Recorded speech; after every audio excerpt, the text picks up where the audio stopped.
नमस्कार, स्वागत है झारखंड की फटाफट ताजा बड़ी खबरों में। पहली बड़ी खबर, झारखंड में चुनाव आयोग का बड़ा एक्शन, झारखंड के डीजीपी को हटाने का दिया आदेश।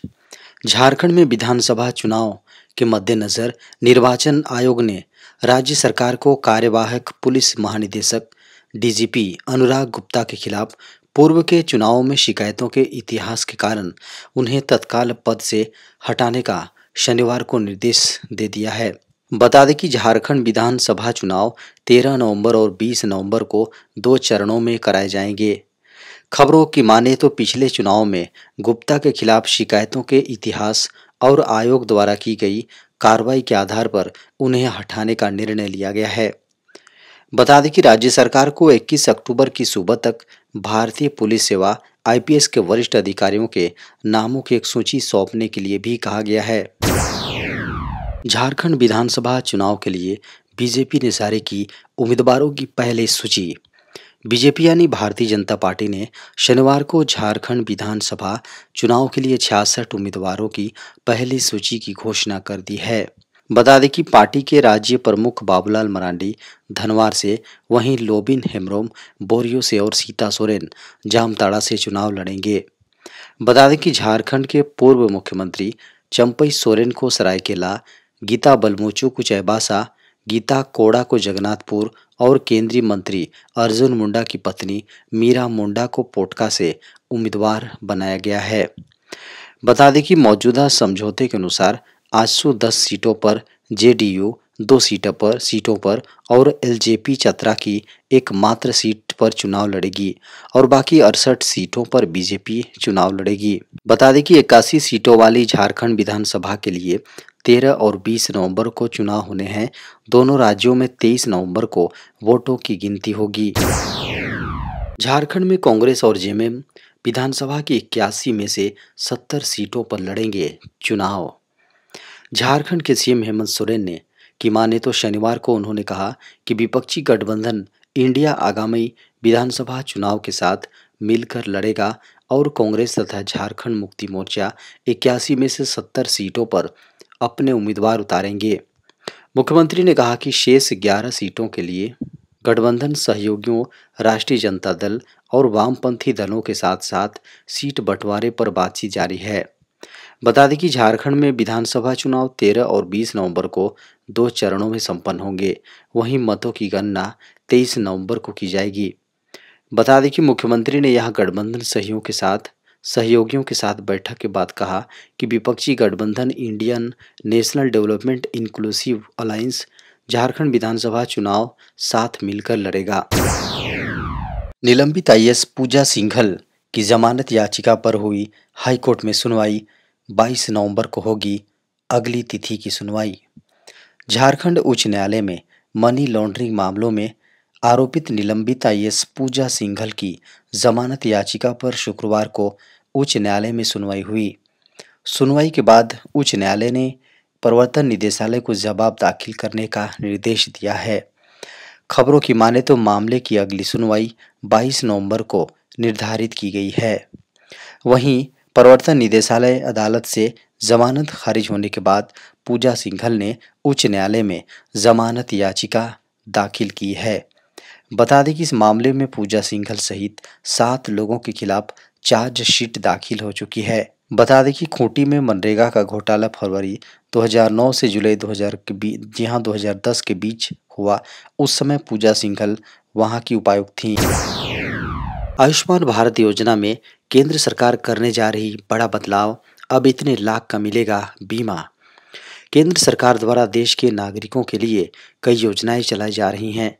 बता दें कि नागरिकों की अलग अलग जरूरतों के हिसाब से सरकार अलग अलग योजनाएं लेकर आई है। बता दें कि केंद्र सरकार ने जरूरतमंदों के स्वास्थ्य का ध्यान रखते हुए उनके लिए प्रधानमंत्री आयुष्मान भारत योजना की शुरुआत की है। इसके तहत 5 लाख तक का मुफ्त इलाज दिया जाता है। वहीं अब खबर आ रही है कि सरकार द्वारा चलाई जा रही आयुष्मान भारत योजना का लाभ 5 लाख से बढ़ाकर 10 लाख किया जा सकता है। प्रधानमंत्री आयुष्मान भारत योजना भारत सरकार द्वारा वर्ष 2018 में शुरू की गई थी। इसे प्रधानमंत्री जन आरोग्य योजना के नाम से भी जाना जाता है। इस योजना के तहत आयुष्मान कार्ड धारकों को सरकार की ओर से 5 लाख तक का मुफ्त इलाज दिया जाता है। रेलवे में स्नातक के लिए 8,000 से ज़्यादा वैकेंसी। रेलवे भर्ती बोर्ड की ओर से स्नातक के लिए बम्पर वैकेंसी निकली हैं। खबर है कि ये भर्ती आरआरबी एनटीपीसी की ओर से जारी हुई है। इसमें कुल 8,113 खाली पदों पर भर्तियां होनी है। हालांकि इस भर्ती के लिए आवेदन प्रक्रिया जल्द बंद होने वाली है। ऐसे में जो उम्मीदवार इस भर्ती के लिए आवेदन करना चाहते हैं वो जल्द से जल्द आवेदन फॉर्म भर सकते हैं। बता दें कि रेलवे में सरकारी नौकरी की इच्छा रखने वाले उम्मीदवारों के लिए यह शानदार मौका है। रेलवे भर्ती बोर्ड की ओर से जारी नोटिफिकेशन के अनुसार इस भर्ती के लिए आवेदन प्रक्रिया 14 सितंबर 2024 से जारी है। इसमें आवेदन करने के लिए उम्मीदवारों को 20 अक्टूबर 2024 तक का समय दिया गया है। वहीं आवेदन फीस जमा करने की आखिरी तारीख 22 अक्टूबर है। सरकार ने आधार कार्ड धारियों को दी 10 साल के बाद अपडेट रखने की सलाह। हाल ही में भारत सरकार ने आधार कार्ड को लेकर महत्वपूर्ण बदलावों की घोषणा की है। इलेक्ट्रॉनिक्स और सूचना प्रौद्योगिकी मंत्रालय ने उन नागरिकों के लिए नियमों में बदलाव किए हैं जिन्होंने 10 साल पहले अपना आधार कार्ड एनरोल कराया था।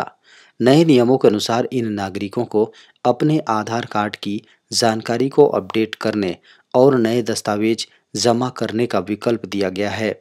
हालांकि यह अनिवार्य नहीं है। यह पूरी तरह नागरिक की मर्जी पर निर्भर है कि वो अपने दस्तावेज अपडेट कराना चाहते हैं या नहीं। मंत्रालय द्वारा जारी की गई नोटिफिकेशन के अनुसार आधार कार्ड एक महत्वपूर्ण दस्तावेज है जो आज के समय में लगभग हर स्थान पर इस्तेमाल होता है।